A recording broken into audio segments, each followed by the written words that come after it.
All right. Well, again, we have Stacey here. We're so excited to have her here today. I met Stacey earlier this year, and as some of you may know, we just constantly try and do these types of events for our past clients and people in our sphere to continue to educate them on how they can continue to better themselves on their whole financial picture, because obviously owning real estate is a really small portion of it, but a very big portion of it. And a lot of times people save and save for their down payment. And then after they've hit the goal of purchasing a home, it's this, okay, what next? And a lot of people are going through those life milestones of getting married and having kids or retiring when they're purchasing a home. And so having trusted advisors that they can go to or learn from, I think is huge.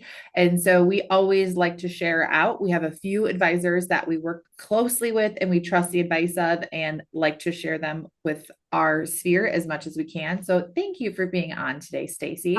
Break them as a B or C. There you go. So let's go ahead and start with Stacey. Share a little bit about you, about where you work, a little bit about your story and your current life. Gosh, it could take the whole time. And then how much time do we have? We have a 1 hour blocked. Okay, So you have one plenty of hour time. blocked. Okay. No, I won't go into too much detail, but for those of you that don't know me, I would love to meet you. I love working with people when it comes to a financial plan, but just answering questions. And so my background, I actually started with a financial advisor. I'm with Edward Jones. I'm here in Egan with a team, and I have right now 5 people on our team. We're growing to 8 to 9 by March of next year when we move our office and have the space.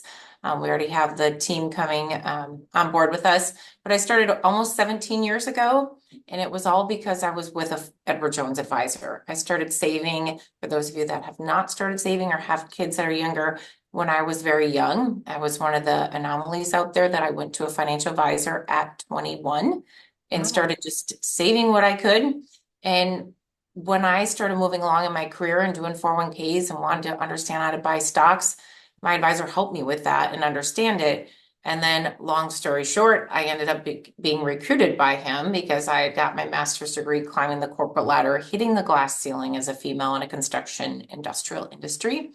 And I decided, you know what, I should get out and help people. And at that time, it was 2008 when I started this business. I started all on my own, just moving up to the Twin Cities from Winona, Minnesota. I was from Iowa, small farm town, and decided in '08 that people needed help. It was the financial crisis, if you all recall. And so I can fill you in on lots of ups and downs in the markets in the last 17 years, and that if you save and stick to it, you can end up with a lot of money in the future. And so that's what I'm here to help with, and answer any questions you guys have. But that's my story of how I came to doing what I'm doing. I truly love what I do. I'm very passionate about it. And I think number one is education and providing education to people, because what you don't know, what you don't know. And so any question you guys have, it's not a stupid question. You can always email me, call me. I'm open to helping, because if I can educate people, especially on a day like today, a lot of people try to play politics with a portfolio. It's not a great thing to do. And so education is key, and I'm here to help. So thanks for letting me share. Yeah, I think one thing that stands out about you to me is you're a female and you're a mom and a business owner in the financial space, which is, not totally common. A lot of times it's been a very male driven industry, both on mortgage and the financial side. And I believe sometimes women have a different approach to things, maybe the same nuts and bolts of how you create a financial plan, but maybe think empathetically through someone's picture. And I recently learned that your child's DNA literally is implanted in your brain for the rest of your life. A woman and a mother thinks completely differently than maybe a father or a man ever would. And there's just science behind it. It's how it works. And so sometimes just having that understanding, I think, from a woman's aspect to connect with another mother can be huge, which is why I wanted to share you with our database and our clients here. You mentioned that you started saving at 21 and connected with a financial advisor, which is young. And I think that a lot of clients don't connect with someone because they feel like, well, I don't have $1 million to invest into the market. So why would I connect with a financial advisor? When do you believe is the best time to connect with a financial advisor? And is there a minimum threshold typically? That's a great question. I say it's never too early to start with a financial advisor just because I have the story of starting very, very young. I had the exact same thing when someone that I worked with, the word retirement's in our head when we're young, you hear it. And I was one of those people that my parents always struggled saving for retirement just because they lived paycheck to paycheck, not having a whole lot based on their blue collar jobs. And so when I was able to start a 401k at work, I said to somebody like, how do I start a 401k? And this person said, go to this financial advisor. And it was an Edward Jones person in Winona. And I thought, I don't have tons of money. Might be able to have $1,000 I could scrounge up and maybe buy something if I need to have money. And they're like, no, like this person will just help you start a plan. And that's what this person did. If it wasn't for that advisor saying, yes, I can help you and I will take you under my wing and make sure you're saving at a young age, I wouldn't be where I'm at today doing what I do, but also having saved what I do. It's that compounding of money. So if I always try to get my clients' kids, grandkids to start, we're going to try to start doing classes next year for clients' kids and grandkids, getting them understanding, not just hearing from their parents to save, but hearing from someone else outside of their sphere of the importance of saving and that compounding. You need to save so much less in your lifetime the earlier you start, even if it's $1 a day or $50 a month. There's never too little to start. A lot of times advisors won't always take people on with smaller amounts, but you can start yourself. Like you can take the advice, just talk to someone for a little bit, get educated around it and where you can go just to start saving a little bit. Talk to your parents, grandparents about it. So it's never too early. And a lot of times people will charge just for a plan, so you can take that plan and use it as well. So I say the sooner you can start, the better is the key. Let's start with just the basics. So you're your standard W-2 earner and you are in your mid 20s. What was the number one basic thing that every person should be doing if they can? Well, if you're early 20s and you have your first job and you have a 401k, that is definitely the thing to do first. Always do your 401k at work. If you do not have one, you can save outside of that into like a Roth IRA, which grows tax free, and you can do a Roth inside of your 401k. I encourage people always save some of your money in a Roth, which just means it goes in, you've already paid the tax on it, which some people hate not having the tax deduction today, but just know that over time you're going to make more money. Tax rates are probably going to go up. So I guess 101 would be start your 401k at work if you have it. But if you're younger than that and you want to start saving and you don't have a 401k at your job, then I always tell people if you have any income at all, even if kids work for their parents, they can do a Roth, meaning there's some earned income, you put it in tax free. Otherwise, basic savings account. You can do different things inside of a basic savings account as well. So there's lots of options you can do, but 101 would be start with your 401k. The other thing in a 401k I do want to mention is getting the match. Usually a company will match. So whenever you have the option of a 401k, even if you know you're only going to work there for a small portion of your life, put it away and they will match. That's free money. Never give up a match at a company.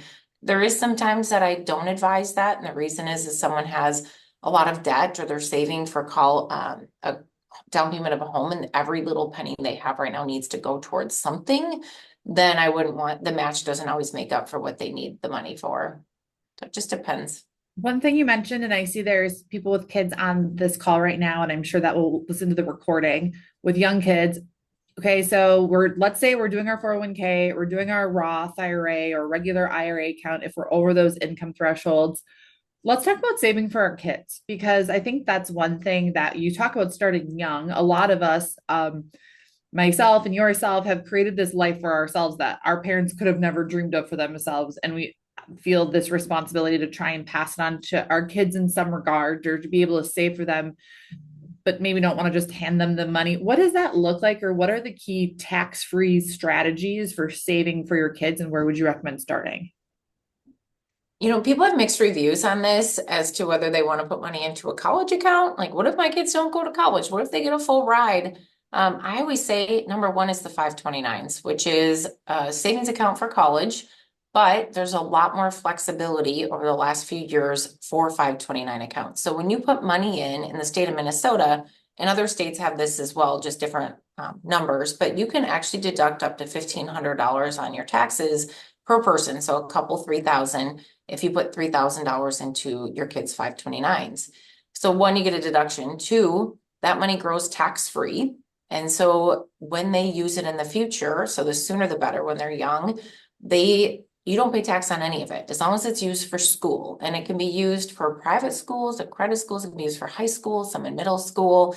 So you can use it sooner, or you can wait until they go to college and use it. If they go to college and they have scholarships or they don't go, you own the 529, your kids are just the beneficiary of it. So the beneficiary can be changed to any children, any grandchildren, anybody even yourself, anybody within the family could use that money. So it could be used. If you don't ever use it, you could take it out. You pay a 10% penalty and taxes on the earnings. But there's many other reasons to not to do that and use it for other sources. You can transfer to grandkids as a legacy. I could keep going even to your kids' kids. And then a new ruling is that you can actually roll up to 35,000 into a Roth. So it starts the retirement savings. So it's still coming. It hasn't actually officially happened. It's supposed to be 2025 when you can actually start doing that. You have to have the 529 for 15 years though. So I always say start young. Get the 529s open. As long as they've had it, there's lots of options for using it. So I recommend the 529 first. Second one, if people are like, what if it's for a down payment of a house or for a car and the kids want to start saving? Then you open up what's called a custodial account. And that's just an account that you're the owner with them because they're not 18, but it's their money. You can't change it to somebody else's name. If you give them money, if you put 15,000 in it, you can take that out with a penalty.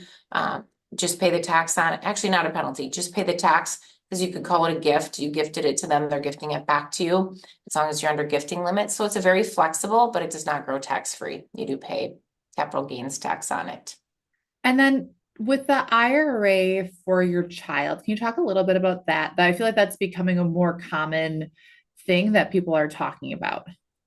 So that would be typically what you hear is a Roth IRA. People want to grow money tax-free for children. The thing is you have to prove they have earned income. And so some people if you have a business, it does work. You can say they're working for you in the business and you're giving them that money as their paycheck and fund it to the max limit of $7,000. But if you can't prove that they're doing any work for you, then it's really difficult to do a Roth IRA. But I always say consult with a tax person and whoever you're doing your taxes with, if you're a business owner, to try to figure that out. And if they do babysit and you document, things like that can be used. Okay. Because I know for we just started it with our plan where the kids are in marketing and do administrative tasks for us throughout the year, which they actually do. If you look at my Instagram, they're all over marketing all the time. So and so then we contribute that to their Roth IRA. But I was curious if you're a W-2 earner, so babysitting would count. You could use that to put in if it's documented correctly and you've consulted a tax professional and all that good stuff. Yep. What do you think is the number one thing? Let's say I'm just looking at who's on the call again. Okay, so let's say someone's in their mid 30s, early 40s, and they've been doing their 401k and this and that, and they finally connect with a financial advisor. What's the number one thing you see with new clients that you're taking on that they've been making a mistake on previously, or that you're like, gosh, I wish you would have called me sooner? Like, what is that moment for you? The biggest one I see is people that don't use an advisor or financial planner. They don't have a plan. So that's the number one issue is if you don't have a plan, do you pay off debt? A lot of times people are like, I need all my debt paid off. I'm going to pay my house off. I'm going to pay my cars off. I'm going to pay my student loans off. It's great, but it might not be the best situation or best decision you make in your financial plan moving forward. So it's really coming up with the plan, which is goals from short-term, intermediate, long-term, big projects coming up, remodels of home. Like there's all different things that can come up in the plan, and then unexpected things happen.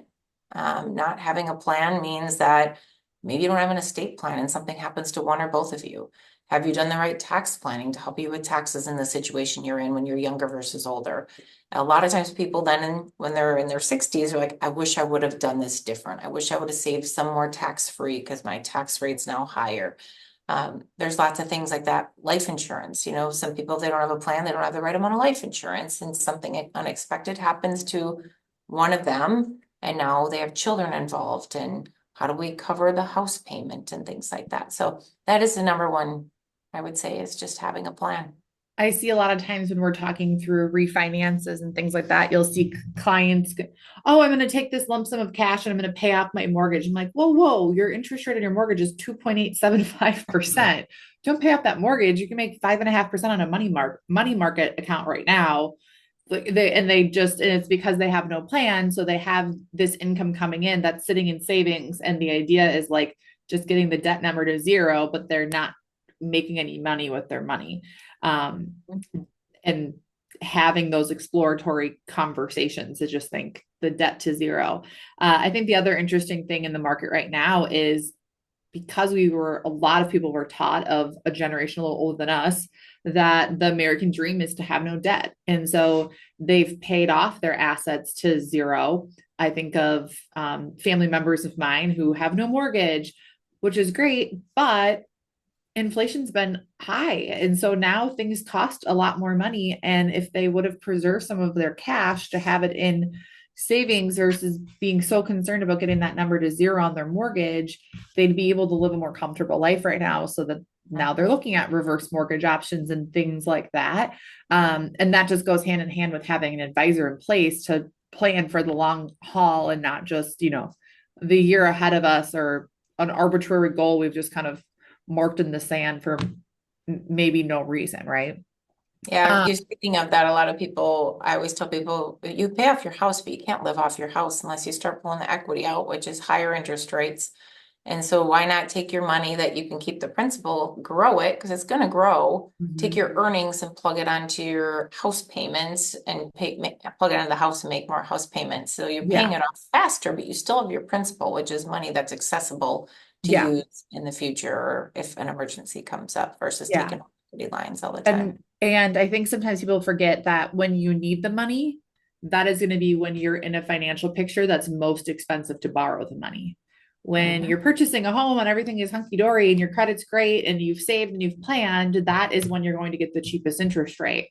When the market looks at a client to determine their interest rate, if you need the money and you don't have another choice and your credit score is down at 600 and you have a high loan to value in your house, your rate's going to be 2% higher than the person who's purchasing because they know that you're in a pinch and that's where they can make money off of you, which is unfortunate, but it's just that's where planning and thinking through the long-term goals comes into play.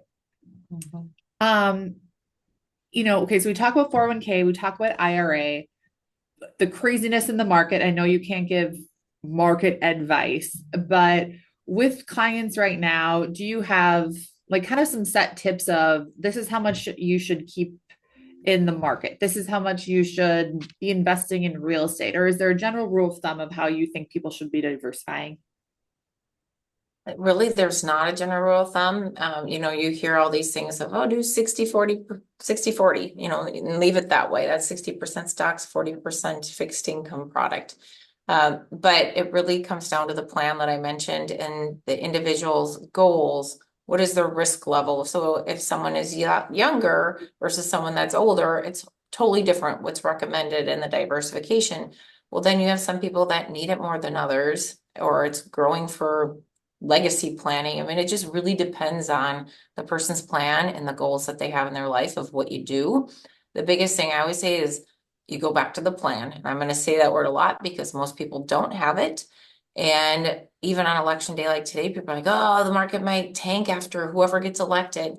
We always say, don't play politics with your portfolio. The media wants us to be pulled in, and that causes us to make irrational decisions with our investments and many other things in life.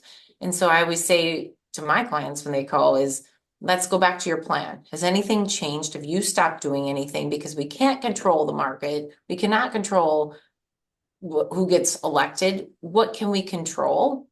is your plan, your emotions, your reactions to it. And if we have good quality investments, we don't need to change the plan unless something happened in your life that causes a change in the plan. It's interesting too. We've heard so much lately of, oh, I'm going to wait and see what happens in the election, and then I'll buy, and then I'm going to continue my house hunt. And my question back is, what do you think changes depending on who wins in the housing market? Right? Mhm. Like you still need a place to live. Your still goal is to purchase a home. You can still refinance either way. There will still be this same inventory issue we have no matter who wins the election. I mean, really, nothing changes depending on who wins the election at the end of the day. It's still a great long term investment. Saving for your retirement is still the right answer, no matter who wins the election. I heard a quote from Tony Robbins, of all people, who is obviously not a financial advisor, just an inspirational speaker, but he said, I'm sure you know this stat, but it's like if you have had your mark over the last 30 years, if there was two days that you pulled your money out of the market, your returns would have been like less than 50% because those 2 days had such a big impact. And there were days that no one would have predicted, right? And Mhm. so it's about the long-term hold. Same thing, you don't get rich in real estate overnight. It's not like a long-term, it's not a short-term get rich quick scheme. I don't, same thing with financial planning and advising is you don't like, sure, you hear of those people who traded one thing and got rich overnight. You also hear about them losing half of it in Bitcoin 2 years later, right? It's the people who are steady and to the course that are able to really have that longevity, it seems like. So true. Real estate, it's very similar. That's just a part of someone's financial plan is real estate. Some people have a lot of it. Some people just have their home. But it's not any different than when people will say, well, the interest rates went up. I'm not going to buy my home, or I'm not going to go to the home I've really wanted to. I'm going to stay where I'm at because I'm in such a low interest rate. I always tell people we all get one chance at this thing called life, and rates are going to continue to change. The markets are going to continue to change. And that's why it's great to have advisors, whether it's a mortgage advisor, a financial advisor. For businesses, have business coaches and attorneys and CPAs, all the people you need on your team to get advice from. Don't try to just do it yourself and read what's online because you can always refinance. Things are always changing. And so what you need to do is make sure within balance and within reason, you have a plan in place that allows you to still live life. And so when people are like, oh, how much should I save? I'm like, save everything. No, you don't have to save everything. Save everything within reason. And so you have to pay your bills first, but then you save, then you spend the rest for fun. But I always say people come to me like, I can't do anything. I got to save everything based on what I'm doing in my life right now. Well, life could be very short depending on what could happen. So let's try to have a balance. And so it's just balancing it all out and not just listening to what everybody's saying and do what's right for your plan and your life. Let's talk a little bit about financial advisors can be intimidating, right? The idea of going to someone who's going to look at what your income is and what your debts are and tell you there's this fear that, you're going to say, well, why aren't you saving more? Why do you have so much on your credit card at Nordstrom or whatever the case might be, Mhm. right? What Tell us about what the process looks like. You go meet like someone like, yes, Stacey and Allison inspired me. I'm going to get my finances under control in 2025. What does that first step look like? And what are the different options once you've connected with a financial advisor? It can depend on the company too. I always say take that first step. Know every advisor, whether it's myself or anybody else. I have a lot of people be like, I know you and should I work with you or someone else? I always say work with who you trust. Whoever you work with, we can't share who we work with. It's like anything else confidential. Everything people share with me has to stay with me. They can tell other people that they work with me or what they have, but I can't. And that's based on people truly trust the advice, my knowledge. I'm doing this 17 years. So find someone that you truly trust, talk with them, and don't feel you need to know everything. Don't feel you have to have all your ducks in a row and that you need to have saved more and that you have too much debt. No one's going to judge because many people are in the same boat. Many people aren't saving enough. Many people don't have a plan. They've never done an estate plan. They don't really have so much of their taxes. It's just their whole lives in chaos. And if you think about it, we all live in chaos, and it's because we're raising children or we have grandchildren around, and we don't put the finances in the front of our life. It's kind of on the back burner. And I always tell people it's never too late to start, but the sooner you can start, the better. Do not be scared about it. You're not alone. And I always get told by people it's as scary as the dentist because no one likes to go to the dentist. No one wants to come to a financial advisor. Don't have it that way. What we say here is we're going to make finances fun. We try to create a lot of fun around finances, talking about life goals. And so the first step with most people you would go to, and if they're not, it's not probably where you want to be, is a discovery meeting. That's what we call it. And it's just coming in and talking about where you're at today. What is most important to you? What are your goals? What are your dreams? What are your wishes, your wants? All those things, and get them down. And a lot of it comes down to all the way back to your childhood upbringing. And that's from, what does money mean to you? What was the first memory of money? How did your parents handle money? A lot of that stuff causes how we feel today, whether you're in your 20s, 30s, 70s, 80s, it doesn't matter what age. I get people all the way back to their childhood, and I can tell why they're doing what they're doing today because of what they learned from their past with their parents, their grandparents. And so that should be the initial start, is where you're at with money and where your plan is today. And then taking that discovery meeting to, what are my goals for the short term, intermediate, long term, and creating that plan. And so we always call it the first discovery meeting. That's just really digging deep around where you're at and where you want to go. And then it's getting back together. The second meeting, usually it's a couple meetings to really get started. The second meeting then is taking everything you've done today and looking at it in a plan and saying, based on your goals, we're not going to get there if we keep doing what we're doing today. So here are the things that we want you to change. Here are some recommendations. You get to take them and run with them however you want. It can be with the advisor. You can try to do it yourself. That's why there is a lot of times planning fees to create a plan and then you go do it. Or you use an advisor to help you stay on track with the plan, manage investments. And it's not just about investments. It's everything from estate planning, tax planning, insurance planning, 529 planning for kids, legacy, inheritance, land, cabins, second homes, real estate for that. Like, it's everything. And so that's kind of the process you take.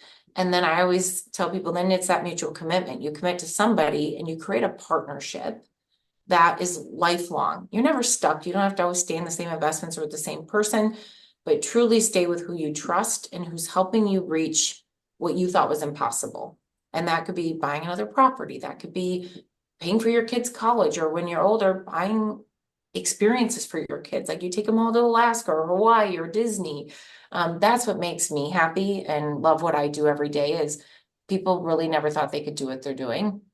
And when I started 17 years ago, were a lot of my clients millionaires? No, I was young. I was just starting, and I was helping anybody and everybody. And it's gotten harder to do that over time because my time is valuable and I only can work with so many people. But I truly don't like to tell people that we can't help, or any advisor usually within Ever Jones will help clients that come to us, because we see the value of why people need an advisor. And if you truly come to advisor, start that plan and that process, you will have them forever and you will rely on them for everything. And that's what we should be for. We're really a life coach when it comes to finances, and then connecting people to the right people. That's how Allison and I met. Is, I need really great mortgage people to send my clients to. So I create that office, and I call it the virtual family office. We don't hire everybody internal. I don't have mortgage people and estate planner here, but I partner with people like Allison and others. And so you will get all those relationships, and you don't need to go asking around and trying to find those relationships that you need in your financial life or anything in life. People call me for a dentist or a handyman, So anything. um as we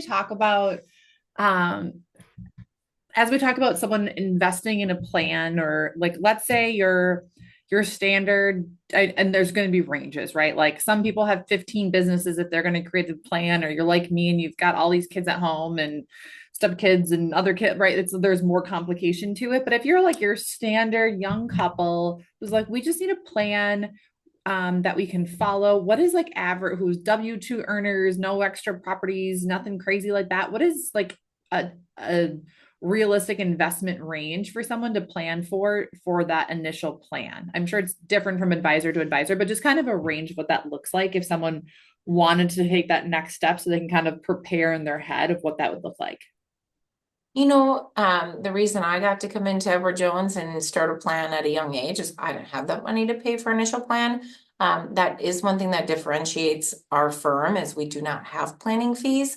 I know a lot of people in the industry because I've been here a long time, and I ask them because it might come down the road that we have that because we do a lot of work on the forefront where right now we don't get paid. We create the plan for people, we help them go on their way, but I always say in life, you pay it forward and it all comes back around. And so for 17 years, I haven't charged for a plan. We can't charge for a plan here. So people come in and I'm paying it forward, knowing that at some point they're going to need our help or have money that they or pass someone on to us that then we work with them and invest the money. We only get paid through investments. And so if you want something probably inexpensive, try to find someone that doesn't charge for that initial plan, get the plan done and either use the person to keep moving forward and start saving and investing. That's how they get paid, or you come back to them later in life. The other way would be is you go find someone that you do pay for plan. And I hear anything from about 2,000 if you're on the basic income earning side, all the way up to it can be multi-thousands. Like I know some Yeah. people put 10, 15,000 for a plan. But the average person, you could probably get it for about 1,500 to 2,000, I would say, for what I hear out in the market in the industry.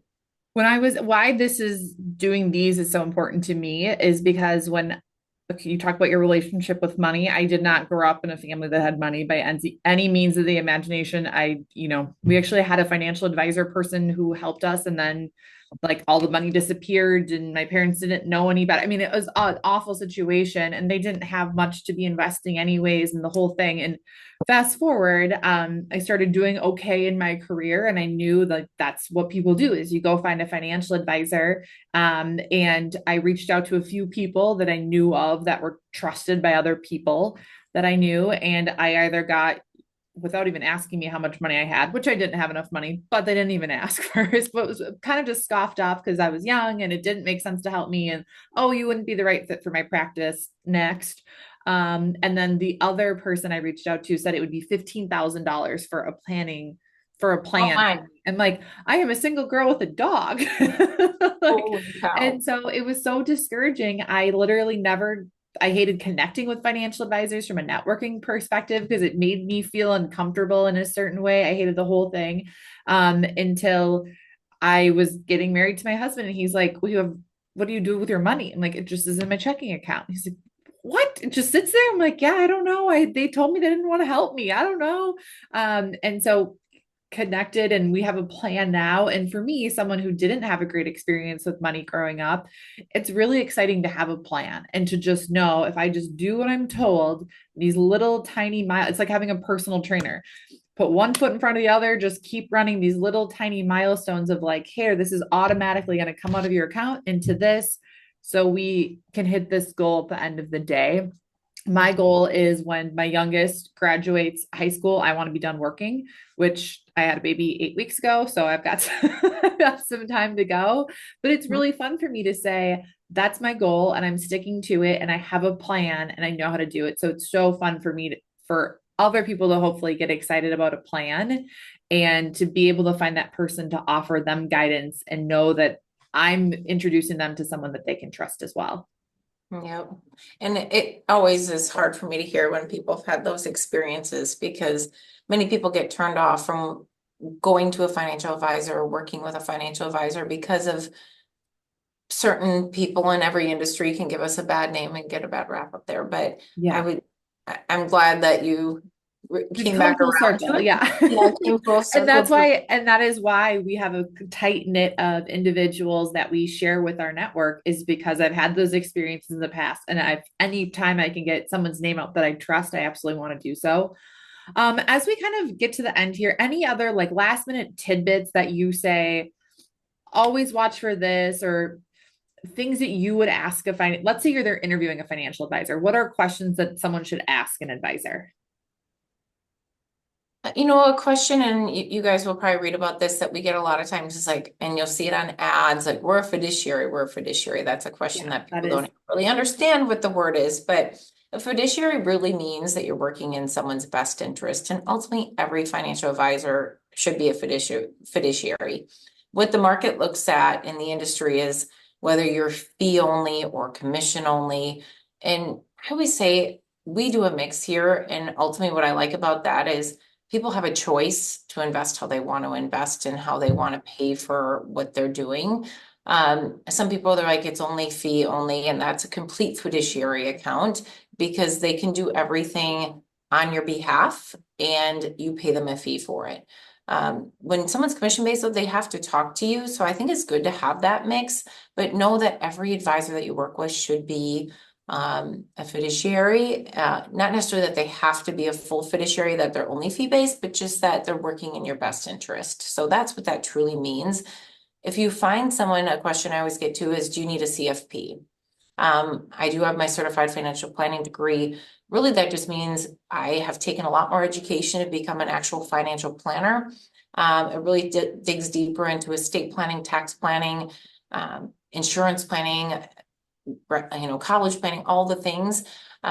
Do you need someone that has that? Not necessarily. It's not that someone's going to charge you more whether they have that or not, but it is knowledge that you will find valuable over time. I encourage every person in our industry to get it. But I also, I'm trying to think of other questions people ask. Like, people always want to know Can how we we get dig into paid. the CFP? This is something I don't know, and I feel like financial advisors kind of just throw out all these three word Mhm. acronyms of What's it different mean? levels. Yeah, can you explain what they mean and what kind of the different levels are? If someone's looking at those, what do they mean? Yeah, typically, and it looks like my name on my Zoom has changed a little bit or what we're using. I have the CFP behind it because I have certified financial planner. That's what that means, certified financial planner. It's a pretty intense test. It's actually graded on a curve because they only let so many people pass, is what they say. But it just gives us more knowledge. I always say knowledge is power, and that's why people should work with advisors, is because we specialize in what we do. Just like you need a mortgage broker to buy a home. They specialize in that, a realtor. You go get your car done by a service place for your car because they specialize in fixing cars. And so a CFP just gives you little bit more specialty. Um, that's the biggest one in the industry that you will see. If you're a business owner, for anybody that's business owners on the call, if you see CEPA, Certified Exit Planning, and analyst, certified exit planning analyst. That's a big one now. I do have that one because I work with many business owners and we all work in our business, not on it. And having that great team to grow to sell someday. That's a big one. You'll see CFA is certified financial analyst. We're having one of those in our office, but they focus more on the portfolio planning. But when you're working with an advisor, the main one you want to look for is a CFP. That's the biggest one that you would get. You will see chartered wealth consultant. That's CFWA. I mean, there's a lot of them, Okay, but the main one people will see is just like a CPA for a tax person is going to be CFP for a financial planning person. that's helpful. Um, as we wrap up the election and everything here, any like besides don't play politics with money, any other advice that you can give recorded about just kind of nuances or what to watch for or just anything to be leery of? No, I mean, I always tell people stay diversified. No one investment's gonna do better at any certain time. It's good to have many different things and things work different every market. And none of us ever know when something's going to change. Usually what causes a market to go down is something we don't expect. When COVID hit or the great financial crisis and what else has happened, the Ukraine war and COVID and all the different things that come up, that creates a downturn in the market, which is a great buying opportunity. Don't we all love sales? So I always tell people buy when the market goes down, when everybody else is scared, be buying. Don't be scared. And that's why it's good to have an advisor and a coach to help you. Um, the other thing too is no matter who gets into any political office, markets tend to still be resilient. They're still going to go up. They're going to go down at some point too.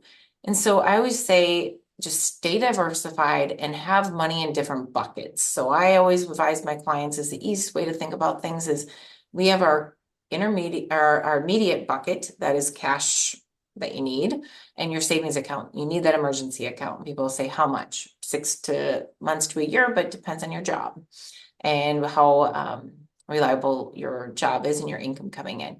But then you can have the next bucket, which is like 3 to 5 years can be a little bit more invested in the market because you can withhold some ups and downs.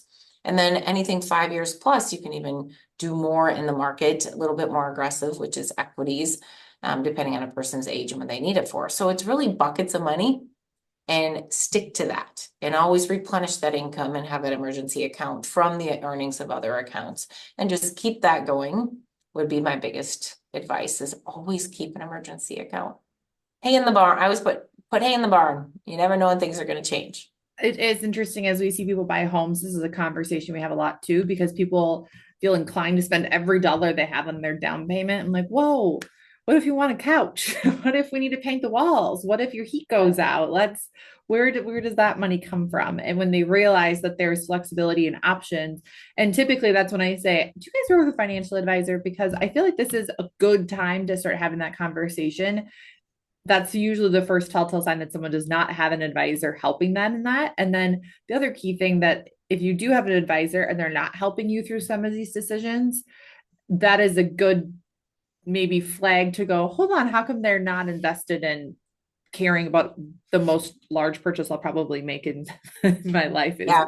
I right? always say Um, if you're not getting all the advice from what you're paying, because you're paying for it, and you're not using it, then maybe it's time for a second opinion. And I always yeah, tell people it never hurts to get second opinions on anything, whether it's your insurance on your vehicles, your property and casualty insurance, to yeah, your life insurance, to um, your financial plan. I mean, it never hurts to get a second opinion. We all do it when we take, like I just took my kid to an orthodontist to see if we should start young.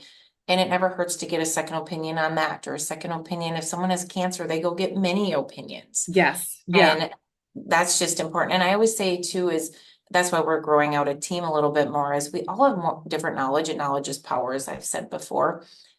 Just make sure you're staying knowledgeable and you're asking people for help. And if you're not getting it, go ask somebody else. yeah. So it's a great Well, point. thank you for doing this with us today. I'm going to share the recording with those who weren't able to join us, but anytime there's knowledge that can be shared, I think it's so key that we do everything we can to get it out there, especially for women to share it with other women and help rally around and support each other. If someone wants to reach out to you or contact you, I'm going to include your information in the email, but can you just remind them where they can find you, where your office is, all that good stuff? Yeah, we're pretty mobile. We work with people all over the US, but we are in Eagan, Minnesota. If you want to reach out to me, I'm on LinkedIn. I have a Facebook site. You can connect on both of those, just because I do put a lot of market information, knowledge out there.